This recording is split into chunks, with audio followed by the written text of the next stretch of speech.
Alright, welcome back to another Embrace Destiny video, everyone. Thank you so much for clicking that link and joining us. Today marks the end of the second faction rally for Destiny 2. So basically, this last week, Guardians have had a chance to complete events and earn tokens and pledge allegiance to whatever faction suits them. And this week's winner was New Monarchy, so I'm currently pledged to that as my Titan, so a little celebration. Don't get too distracted. Congrats to everybody who participated. Sorry if your faction didn't end up winning, but hopefully, better luck next time.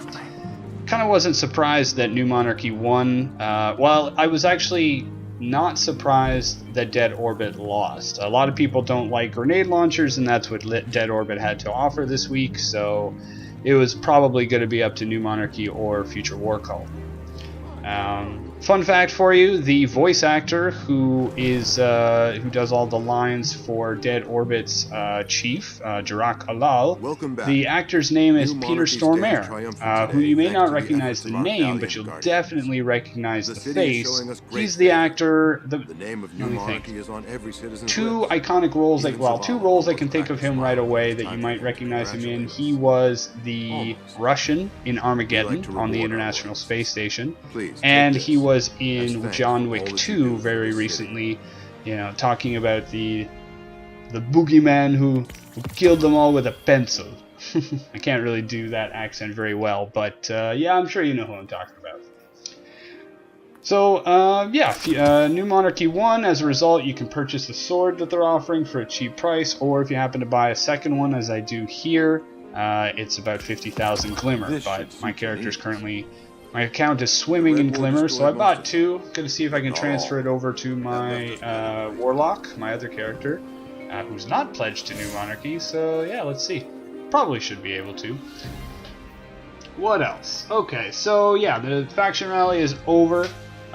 They've announced that future faction rallies are going to try and be a bit more balanced.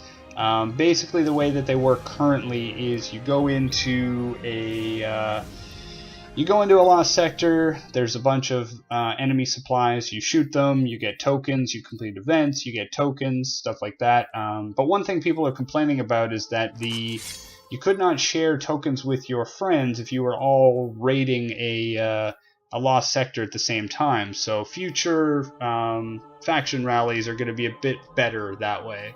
And I like that. I like that Bungie is hearing the complaints and trying to improve the game.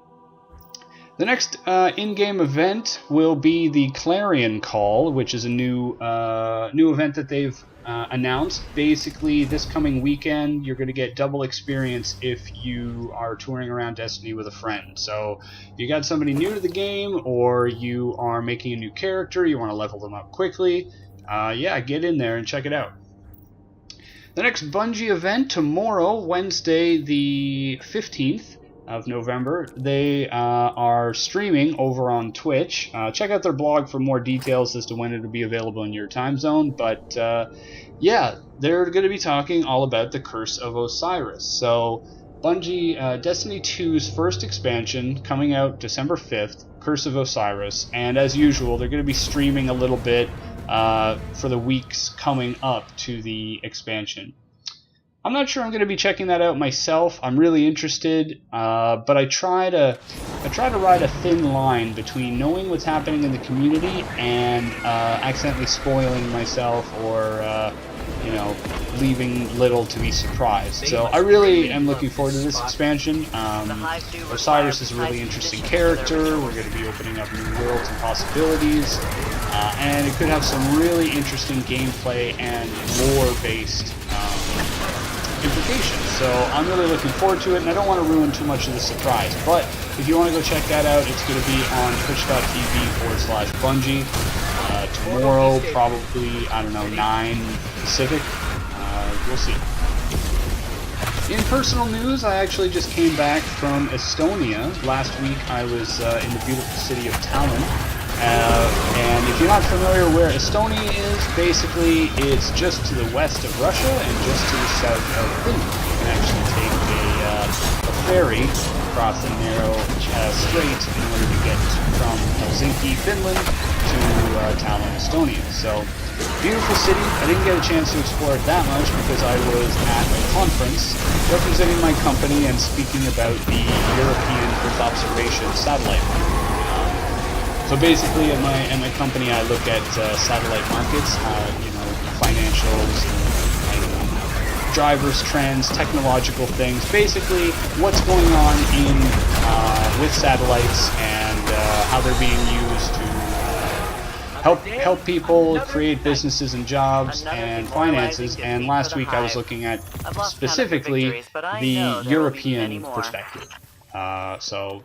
Yeah, if you're interested, you can check out my blog, Embrace Space. It's down below. You can just click on that, and the most recent post shows off some of the city and talks about the conference. In other video game news outside of Destiny 2, you may have heard of the Battlefield 2 fiasco. For those not exactly familiar, basically Star Wars Battlefront 2 is going to be coming out soon, and it's very highly anticipated.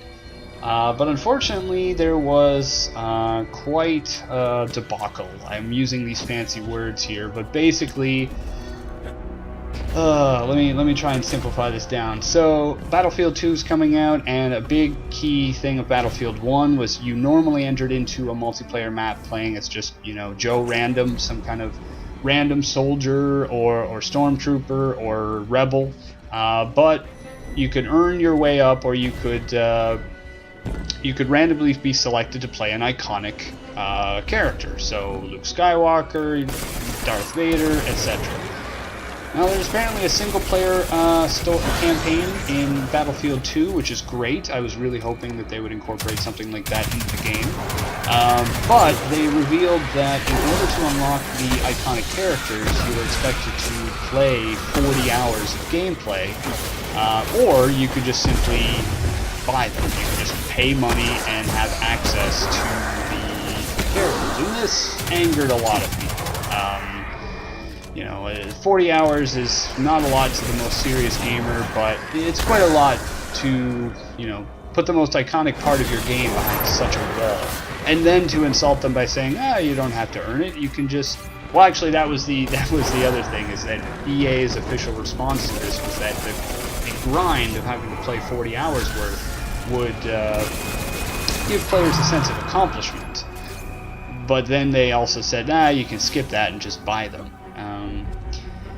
Destiny and Bungie have a bit of a history of these kinds of problems, and I really hope that the game doesn't go down that trail. We've had little fiascos in Destiny 1. You may have remembered the Festival of the Lost, basically the Halloween event where everything was either completely random and a lottery where it was difficult to earn, or you could just simply buy it, or you could pay a lot of money to buy what you think is a better chance, and then it's still a lottery. So yeah, that really angered a lot of people.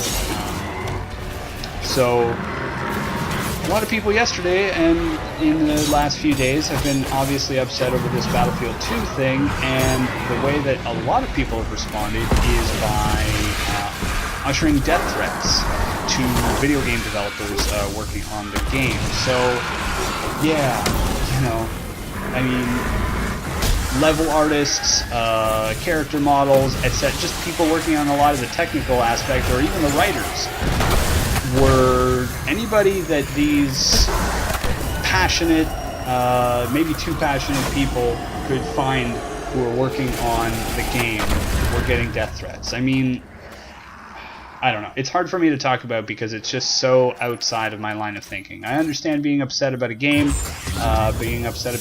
or a video game studio's choice. I've certainly been there myself. I certainly understand wanting to just shout your anger at them in the hopes that they change their mind, but, I mean, you know, that's like getting mad at your local mayor because Donald Trump is the way he is. I mean, whether you like him or not, he's the president. He is not the mayor of your city. You know, maybe a bad analogy, but getting mad at random people who are creating atmospheric and lighting effects in the game versus the people who are actually making the decisions that are angering you in the first place, and then to carry through with that with something as vile as a death threat rather than, you know, discourse or a lack of support.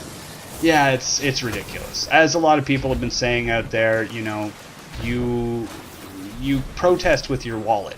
You don't like it, don't buy the game. It's that simple. And it sounds like a lot of people think that's not enough. I need my voice to be heard, and I can understand that. But you have to remember, the same people who made the choice that angered you in the first place are also the same people who are going to be angered by the choice that you make if you decide not to buy the game. Our priority right now is resources. We're seeing a lot of that kind of attitude in Destiny 2. It hasn't really spilled over, as far as I know, into any collective death threat machine, but it's probably not far off. It really depends on how Bungie handles the next few months, I think. So if you haven't been playing Destiny 2 that much, or you're not really sure what's going on, basically it boils down to... I'm going to be a bit biased here, and I'm going to say that it boils down to the fact that Destiny 2 is a good game, but it's not enough. Destiny 1 had a lot of replayability. There were a lot of different options, a lot of things you could do, especially in the last year of the game. And when you add on top of that every weapon that you picked up had random rolls, random perks, random qualities to them, and if you wanted a weapon that had the best balance of every kind of thing, yeah, there was no guarantee. You had to just do activities over and over and over until you got them. This is called the grind. And a lot of people think that Destiny 2, because it's missing the grind, because all weapons of the same type roll similarly, they think that Destiny 2 has no end game, they think that it's boring, and that that should change. I will admit, Destiny 2 runs into a brick wall of the end game. So basically, they put a lot of stuff into the front end of Destiny 2. There are there's a story, there's adventures, there's lost sectors, there's world quests, there's all kinds of stuff. And then once you do all of it once, there's not really much need to do it again. Or, if you want to be more specific, once you do it 3 times, one for each character, there's not really a big deal, a big reason to do it again. And it's not like in Destiny 1 where you could just go through strikes, or you can go through things to try and achieve and try and earn these, deceptively difficult, hard to acquire items. So, even me, I play Destiny 2 a lot. I've never beaten the raid though, because that takes a little bit of scheduling and people coordination that I haven't been able to work out yet. Dang time zones, work schedules. But I still play a lot, and I've pretty much done almost everything. If I really was serious about it, I could collect every item in the game, except for maybe some of those raid items, and I'd be done. And I understand people getting upset about that. They paid a lot of money, and they want a game that continues to satisfy them, and they're angry that they consider Destiny 1 had all the features they want. Why does Destiny 2 not have it? Well, obviously I can't answer all of the questions in the time that I have left here in this video, but the one point that a lot of people seem to be overlooking, I think, is that Destiny 2 is a different game than Destiny 1. Now, that's a very simple point to make, but I want to elaborate on that just a little bit more. Not only is it a different game, it's not an expansion, it's a separate game, you have to buy a different disc or a different digital copy, but Destiny 2 is a complete reworking of Destiny 1. So when people complain that certain game modes are not in, or how come, our characters work in a slightly different way, it's not that they took that all in, I would imagine, and I don't work for Bungie, I don't know, I'm not looking inside the internals of their software, but it almost feels to me that if you took all of the software and all of the code written for Destiny 1, a lot of people seem to think that they basically just copy-pasted into Destiny 2, changed a couple of variables, the fact that Titans can't Titan skate anymore, and they went with that. However, it's closer to looking at the comments of the software of Destiny 1 and then making a completely new game. I mean, obviously they probably reused a lot of assets, but the fact is Destiny 2 is a different game. And as such, you can't guarantee that just copy-pasting stuff from Destiny 1 into Destiny 2 is going to work. who knows? Maybe you put a new Dawnblade subclass in, and then you try to put some weapon from Destiny 1, completely breaks the game. It's going to take a little bit of time for them to evaluate that, and unfortunately, a lot of people are not really happy with the time that's being taken. I get it. There's a lot of things that could be fixed or addressed, but the one thing that I really like about Bungie, and people are going to argue with me on this one, but they listen to their community. They are noticing what's happening. They are seeing the complaints that are coming out, and they are trying to address them. Maybe they're not going at the pace that they could, or arguably that they should, but they're still trying to make changes to make this game better. And it's a little frustrating, I get it. You don't want to wait for the game to get better. But I think that the alternative would be to create a game that is intentionally not broken, but it's forced, and it will become broken, and then they would just have to either leave it or they would have to fix it. I think for about half of the complaints in Destiny 2, it just comes down to tweaking, making little changes, or the other half, I think, is stuff that they've completely left out that they should probably add in at this point. And this is where I think expansions are going to be coming. They've already said that between seasons of Destiny 2, they're going to make some of the bigger changes. Who would have thought that sheer desperation would succeed? You know, people are complaining because there's only 2 multiplayer modes that you choose from, and then they randomly select you between the different in-game modes, and I understand that. This isn't quite and I think maybe, yeah, adding some extra Crucible stuff come the new expansion would be a good idea, as well as trying to address the end game. There's a lot of stuff that they can do, and I certainly hope that they continue to listen to their fans and they continue to improve the game. Anyway, this video is running long on time. I'm just going to leave with one kind of general point. I understand that a lot of people are upset about this game and about other things in life, but in my experience, the best thing to do is to channel your energies into something productive. Too many people out there are just angry, yelling, trolling, replying to each other on forums and Twitter in completely derogatory ways, and I'm just going to let you know that I don't accept that. So if you want to drop a nasty comment below, I will delete you or remove you. Thankfully, nobody's done that yet. I have a small following, but you guys have all been really great, honestly. Any comments I've ever received have been either questions of clarification, which I like. I like answering stuff. Obviously, I like hearing my own voice. Or they've been compliments, which has been very nice. But yeah, if you have problems, write them down. Express them. Send them to the forums. If you have ideas, put them out there. If somebody disagrees with you, fine. That's their choice. People like different things. I mean, Star Wars Battlefront 1 had no single-player mode, and as such, I didn't really like it that much. I played the multiplayer a couple of times. It was fine. Other people loved it completely. Played it all the time, and that's great. It doesn't bother me. So Destiny 2 has a lot to live up to. It's got Destiny 1's legacy, and it's got so many different things. You got to try and balance for both the PvE and PvP arenas. So just give them a little bit of time. I really hope that Bungie, for their sake, I hope Bungie makes a lot of improvements or a lot of additions at least. I mean, I honestly, it sounds ridiculous, but I'd be fine if they added a lot in this next expansion, and then about 3 weeks later they realized, oh, that's kind of broken, and then they had to go back and fix a little bit, because they can do that with their new systems. They can fix things quickly, and people are looking for more content, more to do, and I think it's probably a really great compliment for a game that a lot of people's complaint is that there isn't enough to do. They want to do more. Anybody who tries to complain that there isn't enough to do, I think they're right, but they're also wrong in the sense that there's a lot to do. I think there's more to do in Destiny 2 than ever was in Destiny 1. It's just that in Destiny 1, you had to grind for all these weapons.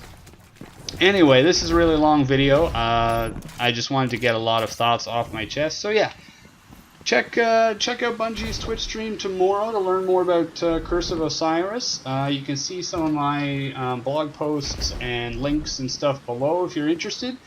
And yeah, try to stay positive out there. If you're surrounded by negativity, if you're all you're seeing on YouTube and Twitter and Reddit is just vitriolic, acidic environments. Try to remember that it's, I was going to say It's Always Sunny in Philadelphia, but I've never even seen that show.